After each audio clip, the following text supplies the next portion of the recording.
ಕೆಲವರು ದುಡ್ಡು ಮಾಡಬೇಕು ಅಂತ ಹೋಟೆಲ್ ಮಾಡ್ತಾರ, ಇನ್ನು ಕೆಲವರು ಜೀವನ ಮಾಡಬೇಕು ಅಂತ ಹೋಟೆಲ್ ಮಾಡ್ತಾರ. ಅಂಥದ್ರಲ್ಲಿ ಇಲ್ಲೊಂದು ಫೇಮಸ್ ಹೋಟೆಲ್ ಇದೆ, ಅದೇ ಶಿವಣ್ಣನ ಹೋಟೆಲ್.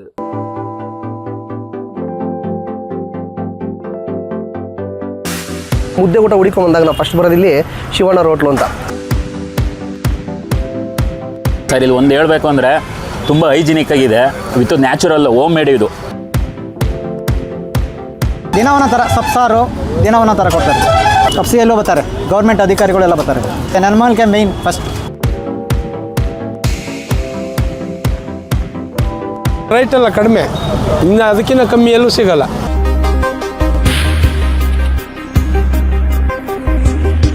ದೊಡ್ಡ ಹೋಟ್ಲುಗಳು ಏನಿದ್ರು ಸೋಕಿ ಮಾಡೋಂಥವ್ರಿಗೆ ಟೇಸ್ಟು ಅಂಥವ್ಕೆ ಮಾತ್ರ ಹೊಟ್ಟೆ ತುಂಬಬೇಕು, ಕ್ಲೀನಾಗಿ ಆರೋಗ್ಯವಾಗಿರ್ಬೇಕು ಅಂದರೆ ಇಂಥವಕ್ಕೆ ಬರಬೇಕು. ಈ ಹೋಟ್ಲು ಸಿಕ್ಕಾಪಟ್ಟೆ ಫೇಮಸ್ ಕಣ್ರಿ. ನೆಲಮಂಗಲದ TB ಬಸ್ ಸ್ಟಾಪ್ ಹತ್ರ ಬಂದು ಶಿವಣ್ಣನ ಹೋಟೆಲ್ ಯಾವುದು ಅಂತ ಕೇಳಿದರೆ ಯಾರಾದರೂ ಹೇಳ್ತಾರೆ. ಹಾಗೂ ಗೊತ್ತಾಗಲಿಲ್ಲ ಅಂತಂದರೆ ಲೋಕೋಪಯೋಗಿ ಇಲಾಖೆ ಪಕ್ಕದಲ್ಲೇ ಇರುವಂಥ ಹೋಟೆಲ್ಲೇ ಶಿವಣ್ಣನ ಹೋಟೆಲ್. ಸರ್ ಇಲ್ಲಿ ಒಂದು ಹೇಳಬೇಕು ಅಂದರೆ ತುಂಬ ಹೈಜಿನಿಕ್ ಆಗಿದೆ, ವಿತ್ ನ್ಯಾಚುರಲ್ ಹೋಮ್ ಮೇಡ್.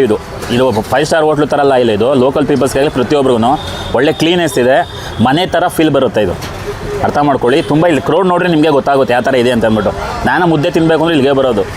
ಎಷ್ಟು ವರ್ಷದಿಂದ ಬರ್ತಾ ಇದ್ದೀರಾ? ನಾನು ಕಮ್ಮಿ ಇಲ್ಲ ಒಂದು 15 ವರ್ಷದಲ್ಲೇ ನಮ್ಮ ಹುಡುಗರೆಲ್ಲ ಇದ್ದಾರೆ TB ಬಸ್ ಸ್ಟಾಪ್ ಹುಡುಗರು. ಅವ್ರು ಶಿವಣ್ಣ ಹೋಟೆಲ್ ಅಂದರೆ ಫೇಮಸ್. ಇಲ್ಲಿ ನೋಡೋಕೆ ಸಿಂಪಲ್ ಆಗಿದೆ ಅಷ್ಟೇ, ತುಂಬ ಹೈಜಿನಿಕ್ ಹೇಳ್ಬೇಕು ಅಂದರೆ ಒಳ್ಳೆ ಹೋಟ್ಲ್ ಇದು.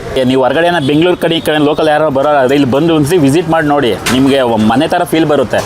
ಇಲ್ಲಿ ನೋಡ್ಬೇಕು, ಈಗ ದೊಡ್ಡ ದೊಡ್ಡ ಹೋಟ್ಲುಗಳೆಲ್ಲ ಎಲ್ಲೆಲ್ಲ ದೊಡ್ಡ ಹೋಟ್ಲುಗಳೆಲ್ಲ ಇದೆ, ಸುಮ್ಮನೆ ಅವೆಲ್ಲ ಶೋ ಮಾಡ್ತಾರೆ ಅಷ್ಟೇ. ಇದು ಹೈಜಿನಿಕ್ ಆಗಿದೆ, ತುಂಬ ಕ್ಲೀನೆಸ್ ಆಗಿದೆ, ಮುದ್ದೆ ಮನೆ ಥರ ಇರುತ್ತೆ.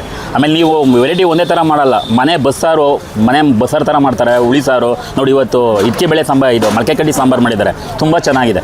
ಸುಮಾರು 15 ವರ್ಷದಿಂದ ನಿರಂತರವಾಗಿ ಈ ಹೋಟೆಲ್ ಅನ್ನ ನಡ್ಸ್ಕೊಂಡು ಬಂದಿದ್ದಾರೆ. ಈ ಹೋಟೆಲ್ ನೋಡೋದಕ್ಕೆ ಸಿಕ್ಕಾಪಟ್ಟೆ ಸಿಂಪಲ್, ಆದ್ರೆ ಇವ್ರು ಕೂಡ ಊಟ ನೋಡಿದ್ರೆ ಹೆಲ್ತ್ ಬೆನಿಫಿಟ್ ಡಬಲ್. ಸುಮಾರು ಒಂದು 5 ವರ್ಷದಿಂದ ಇಲ್ಲಿ ಊಟ ಮಾಡ್ತೀನಿ. ಮಧ್ಯಾಹ್ನ ಊಟ ಮುದ್ದೆ, ರೈಸು, ಆಮೇಲೆ ಸಾಂಬಾರು, ರಸಮು, ಮಜ್ಜಿಗೆ ಸಿಗ್ತದೆ. ಮಧ್ಯಾಹ್ನ ಊಟ ರೆಗ್ಯುಲರಾಗಿ ನಾನು ಇಲ್ಲೇ ಊಟ ಮಾಡ್ತಾ ಇರೋದು. ಯಾಕಂದರೆ ನಾವು ಗ್ರಾಮೀಣ ಪ್ರದೇಶದಿಂದ ಈಗ ಸಿಟಿಗೆ ಬಂದ ಸಮಯದಲ್ಲಿ ನಮಗೆ ಹಳ್ಳಿ ಊಟನೇ ಸ್ವಲ್ಪ ನಮಗೆ ಆರೋಗ್ಯಕ್ಕೆ ಹಿತ ಅನಿಸ್ತದೆ. ಹಾಗಾಗಿ ಮುದ್ದೆ ಊಟ ಹುಡುಕೊಂಡ್ ಬಂದಾಗ ನಾವು ಫಸ್ಟ್ ಬರೋದಿಲ್ಲಿ ಶಿವಣ್ಣ ಹೋಟ್ಲು ಅಂತ. ಇಲ್ಲಿ TB ಬಸ್ ಸ್ಟಾಪಲ್ಲಿದೆ ಶಿವಣ್ಣ ಹೋಟ್ಲು. ಒಟ್ಟಿಗೆ ಬರೋದು ಏನು ಫೇಮಸ್ ಅಂತ? ಹೌದು, ಇಲ್ಲಿಗೆ ಸುಮಾರು ಜನ ಸರ್ಕಾರಿ ಅಧಿಕಾರಿಗಳಿಂದ ಹಿಡಿದು ಏನು ಗ್ರಾಮಾಂತರ ಪ್ರದೇಶದಿಂದ ಬರ್ತಾರೆ ನೆಲಮಂಗಲಕ್ಕೆ, ಅವರೆಲ್ಲರೂ ಸಹ ಮಿನಿಮಮ್ ಮುದ್ದೆ ಊಟ ಅಂತ ಅಂದಾಗ ಬರೋದೇ ಶಿವಣ್ಣ ಹೋಟ್ಲಿಗೆ. ಅಷ್ಟೇ ಊಟನೂ ಅಷ್ಟೇ ತುಂಬ ಸ್ವಚ್ಛವಾಗಿರುತ್ತೆ, ಅದ್ರಾಗೇನು ಆರೋಗ್ಯಕರವಾದ ಊಟ ಕೊಡ್ತಾರೆ. ಹಾಗಾಗಿ ತುಂಬ ಜನ ಇಲ್ಲಿ ಊಟಕ್ಕೆ ಬರ್ತಾರೆ. ಏನು ದುಬಾರಿ ಇರುತ್ತಾ ಅಂತ? ಯಾವುದೇ ಕಾರಣಕ್ಕೂ ದುಬಾರಿ ಅನ್ನೋ ಮಾತೇ ಇಲ್ಲ. ಇವತ್ತು ಬೇರೆ ಹೊರಗಡೆ ಹೋಟ್ಲಿಗೆ ಹೋಲಿಸ್ಕೊಂಡಾಗ, ಖಾಸಗಿ ಹೋಟ್ಲುಗಳು ಹೋಲಿಸ್ಕೊಂಡಾಗ ಈ ಮುದ್ದೆ ಹೋಟ್ಲದ ಏನು ದುಬಾರಿ ಏನೋ ಅಲ್ಲ, ಇದೊಂದು ದುಬಾರಿ ಅಲ್ಲ, ಇದೊಂದು ಅಮೌಂಟೇ ಅಲ್ಲ. ಯಾಕಂದ್ರೆ ಆ ಮಟ್ಟಿಗೆ ಒಂದು ಊಟ ಕೊಡುವಂಥ ವ್ಯವಸ್ಥೆ ಇದೆ. ಎಷ್ಟು ಅಂತಾರೆ? ತೊಗೊಂತಾರೆ ಮುದ್ದೆ, ರೈಸು, ಸಾಂಬಾರು, ರಸಮೆಲ್ಲ ಸೇರಿ 60 ರೂಪಾಯಿ ತೊಗೊಂತಾರೆ ಮಿನಿಮಮ್. ನಾನು ಅನ್ಕೊಂಡಿದ್ದೆ ಈ ಹೋಟೆಲ್ಗೆ ಯಾಕೆ ಇಷ್ಟೊಂದು ಜನ ಬರ್ತಾರಲ್ಲ ಅಂತ. ಆಮೇಲೆ ಗೊತ್ತಾಯ್ತು, 60 ರೂಪಾಯಿಗೆ ಹೊಟ್ಟೆ ತುಂಬುವಷ್ಟು ಮುದ್ದೆ, ಅನ್ನಕ್ಕೆ ಸಾಂಬಾರ್, ರಸಂ, ಹಪ್ಪಳ, ಸಾಲದಕ್ಕೆ ಮಜ್ಜಿಗೆ ಇಷ್ಟೆಲ್ಲ ಕೊಡ್ತಾರೆ. ಇವನ್ನೆಲ್ಲ ತಿನ್ನೋ ಹೊತ್ತಿಗೆ ಸಾಕಾಗ್ಬಿಡುತ್ತೆ. ಅದು ಕೂಡ ತೇಟ್ ಮನೆ ಅಡುಗೆ ಥರ ರುಚಿಯಾಗಿ ಇರುತ್ತೆ. ಅಡಾರೆ ನಾವಿವತ್ತು ಪ್ರಥಮ ಬಾರಿ ನಮ್ಮ ನಿರ್ವಾಹಕರು ಇಲ್ಲಿ ಭಾಳ ಹಳೆ ಕಸ್ಟಮರು ಇಲ್ಲ ಬಂದು ಇವತ್ತು TB ಇದರಲ್ಲಿ ಚೆನ್ನಾಗಿದೆ ಊಟ ಅಂದ್ಬಿಟ್ಟು ಕರ್ಕೊಬಂದರು. ಇಲ್ಲಿ ನೋಡಿದ್ರೆ ಮನೆ ಹೆಲ್ದಿ ಫುಡ್ ಇದ್ದಂಗಿದೆ. ಇವತ್ತು ಹುಳಿಗಳು ಮಳೆಗಡ್ಡೆ ಸಾರು ಮಾಡಿದ್ದಾರೆ, ಚೆನ್ನಾಗಿದೆ. ಬಟ್ ಸೇಮ್ ಮನೆ ಊಟ ಮಾಡಿದಾಗ ಆಯ್ತದೆ, ಖುಷಿ ಅನ್ನಿಸ್ತದೆ. ಯಾವುದೇ ಥರದ್ದು ತೊಂದರೆ ಸೈಡ್ ಎಫೆಕ್ಟ್ ಇರೋದಿಲ್ಲ. ಇವು ಸೇಮ್ ಒಳ್ಳೆ ಮನೆ ಊಟ ಇದ್ದಾಗಿದೆ. ನೋಡಿದ್ರೆ ಯಾವುದೋ ಒಂದು ಚಿಕ್ಕ ಜಾಗದಲ್ಲಿ ಮಾಡೋರೆ ಇಂಥವೇ ಸಾಮಾನ್ಯ ಜನರಿಗೆ ಮತ್ತು ಈ ಕಡೆ ಹಳ್ಳಿಗೆ ಈಗ ಬರೋರಿಗೆ ಸಾಮಾನ್ಯ ಇಂಥ ಹೋಟ್ಲುಗಳೇ ಇಷ್ಟ ಆಗೋದು. ದೊಡ್ಡ ಹೋಟ್ಲುಗಳು ಏನಿದ್ರು ಸೋಕಿ ಮಾಡೋಂಥವ್ರಿಗೆ ಟೇಸ್ಟು ಅಂಥವ್ಕೆ ಮಾತ್ರ ಹೊಟ್ಟೆ ತುಂಬಬೇಕು, ಕ್ಲೀನಾಗಿ ಆರೋಗ್ಯವಾಗಿರ್ಬೇಕು ಅಂದರೆ ಇಂಥವಕ್ಕೆ ಬರಬೇಕು. ಇಲ್ಲಿ ಸಿಗುವಂತ ಊಟನ ಸವಿಯೋದಕ್ಕೆ ಕೂಲಿ ಕಾರ್ಮಿಕರಿಂದ ಹಿಡಿದು ದೊಡ್ಡ ದೊಡ್ಡ ಆಫೀಸರ್ಗಳು, ಜನಪ್ರತಿನಿಧಿಗಳು, ವಾಹನ ಚಾಲಕರುಗಳು, ವ್ಯಾಪಾರಿಗಳು, ಅಂಗಡಿ ಮಾಲೀಕರುಗಳು ಹೀಗೆ ಹಲವರು ಈ ಹೋಟೆಲ್ನಲ್ಲಿ ಊಟ ಮಾಡೋದಕ್ಕೆ ದೂರದಿಂದ ಹುಡುಕೊಂಡು ಬರ್ತಾರೆ. ಇಲ್ಲಿ ಡೈಲಿ ವೆರೈಟಿ ಸಾಂಬಾರ್ ಇರುತ್ತೆ. ಒಂದು ದಿನ ಕಾಳು ಸಾಂಬಾರು, ಮಾರನೇ ದಿನ ಸೊಪ್ಪಿನ ಸಾಂಬಾರು, ಇನ್ನೊಂದು ದಿನ ಮೊಳಕೆ ಕಟ್ಟಿದ ಸಾಂಬಾರು, ಹೀಗೆ ಪ್ರತಿದಿನ ವೆರೈಟಿ ರುಚಿಕರ ಅಡುಗೆ ಮಾಡೋದ್ರಿಂದ, ಅದರಲ್ಲೂ 60 ರೂಪಾಯಿಗೆ ಇಂತಹ ಆರೋಗ್ಯಕರವಾದ ಒಳ್ಳೆ ಊಟ ಸಿಗೋದ್ರಿಂದ ಜನ ಹುಡುಕೊಂಡು ಬಂದು ಇಲ್ಲಿ ಊಟ ಮಾಡ್ತಾರೆ. ಶಿವಣ್ಣ ಹೋಟ್ಲು ಅಂತ ನಮ್ಮ ತಂದೆಯವರೇ ನಡ್ಸ್ಕೊಂಬಂದಿರೋದು. 28 ವರ್ಷದಿಂದ ನಡ್ಸ್ಕೊಂಬಂದಿದ್ದಾರೆ. ಟಿಫನ್ ಒಂದು 200 ಜನ, ಊಟಕ್ಕೆ ಒಂದು 300 ಜನ ಬರ್ತಾರೆ. ಟಿಫನ್ ಇರುತ್ತಾ? ಟಿಫನ್ ಇರುತ್ತೆ ಬೆಳಗ್ಗೆಯಿಂದ. ಮಧ್ಯಾಹ್ನ ಮುದ್ದೆ ಊಟ, ಮುದ್ದೆ, ರೈಸು, ವಡೆ, ಬೋಂಡ, ಹಪ್ಪಳ, ಮಜ್ಜಿಗೆ, ರಸಮ್ಮು ಎಲ್ಲ ಕೊಡ್ತೀವಿ. ಮುದ್ದೆ ಊಟ 60 ರೂಪಾಯಿ ತಂತೀವಿ. ಮನೆ ಊಟ ಇದ್ದಂಗೆ ಇರುತ್ತೆ. ನಮ್ಮ ಮಮ್ಮಿನೇ ಮಾಡೋದು, ನಮ್ಮ ಅಪ್ಪ ನಮ್ಮ ಊಟನ.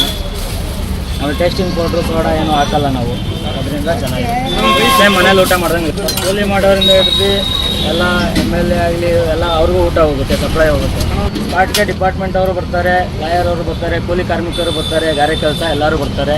ಇಲ್ಲಿಂದ 20 ಕಿಲೋಮೀಟ್ರ್ ಬಳ್ಳಾಪುರ, ದಾಸಂಪುರ ಆ ಕಡೆಯಿಂದ ಎಲ್ಲ ಬರ್ತಾರೆ ಜನ, ತುಮಕೂರು ಆ ಕಡೆಯಿಂದ ಎಲ್ಲ ಬರ್ತಾರೆ. ಈಗಾಗಲೇ ಇಲ್ಲಿ ಗೊತ್ತಿರುವಂಥವ್ರು ಮಾತ್ರ ಇಲ್ಲಿ ಬಂದು ಊಟ ಮಾಡ್ತಾರೆ. ಆದರೆ ಎಷ್ಟೋ ಜನಕ್ಕೆ ಇಲ್ಲಿ ಸಿಗೋ ಒಳ್ಳೆ ಊಟದ ಬಗ್ಗೆ ಗೊತ್ತಿಲ್ಲ. ಅಂಥವ್ರಿಗೂ ಕೂಡ ಇದೊಂದು ಎಲ್ಪ್ ಆಗಲಿ ಅಂತ ಈ ವಿಡಿಯೋ ಮಾಡಿದ್ದೇನೆ.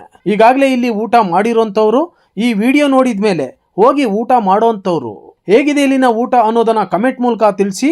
ಇದರಿಂದ ಇನ್ನಷ್ಟು ಜನಕ್ಕೆ ಅನುಕೂಲ ಆಗಲಿ. ನೀಟ್ನೆಸ್, ಬಿಸಿ ಬಿಸಿ ಮುದ್ದೆ, ಬಿಸಿ ಬಿಸಿ ರೈಸು, ಸಾಂಬಾರು, ಮಜ್ಜಿಗೆ, ರಸಮ್ ಎಲ್ಲ ತುಂಬ ಚೆನ್ನಾಗಿರ್ತದೆ. ಆದ್ದರಿಂದ ಈ ಹೋಟ್ಲು ನಮಗೆ ಇಷ್ಟ ಆಗಿರುತ್ತೆ. ನಾನು ಇಲ್ಲಿ ಕರ್ಕೊಂಬಂದಿದ್ದು ನಮ್ಮ ಚಾಲಕರನ್ನ. 12 ಗಂಟೆ 12:30ಗೆ ಸ್ಟಾರ್ಟ್ ಆಗೋಯ್ತದೆ. 12:30ಯಿಂದ ಎಬೋ 4 ಗಂಟೆ ತನಕ ಈ ಹೋಟ್ಲಲ್ಲಿ ರನ್ನಿಂಗ್ ಇರ್ತದೆ. ಟೇಸ್ಟಾಗಿರ್ತದೆ. ಊಟದ ಬಗ್ಗೆ ನಾನು ಬೇರೆ ಬೆಳ್ ತೋರಿಸಿ ಯಾರು ಮಾತಾಡೋಂಗಿಲ್ಲ ಸರ್. ಡ್ರೈವರ್, ಕಂಡಕ್ಟರ್ಗೂ ಅಷ್ಟೇ, ಬೇರೆ ಯಾರೇ ಪ್ಯಾಸೆಂಜರ್ಸ್ ಯಾರೇ ಆಗಲಿ ದಯವಿಟ್ಟು TB ಬಸ್ ಸ್ಟಾಪ್ ಹತ್ರ ಬಂದು ಊಟ ಮಾಡ್ಕೊಂಡೋಗಿ. ತುಂಬ ಚೆನ್ನಾಗಿರ್ತದೆ ಕಡಿಮೆ ಬಜೆಟಲ್ಲಿ. ಇನ್ನೊಂದು ವಿಷಯ, ಬೇರೆ ಪ್ರದೇಶದಿಂದ ನೆಲಮಂಗಲಕ್ಕೆ ಬರೋಂಥವ್ರು ಇಲ್ಲಿ ಸಿಗುವಂತ ಊಟದ ಬಗ್ಗೆ ಗೊತ್ತಿರೋದಿಲ್ಲ. ಇದರ ಅಡ್ರೆಸ್ ಅನ್ನ ಡಿಸ್ಕ್ರಿಪ್ಷನ್ ನಲ್ಲಿ ಕೊಟ್ಟಿರ್ತೇನೆ. ಹೊಟ್ಟೆ ತುಂಬಾ ಊಟ ಮಾಡಿ ಊಟ ಹೇಗಿತ್ತು ಅಂತ ಕಮೆಂಟ್ ಮೂಲಕ ತಿಳಿಸಿ. ಜೊತೆಗೆ ಇನ್ನೊಬ್ಬರಿಗೂ ಹೆಲ್ಪ್ ಆಗಲಿ, ಬೇರೆಯವರಿಗೂ ಈ ವಿಡಿಯೋನ ಸೆಂಡ್ ಮಾಡಿ.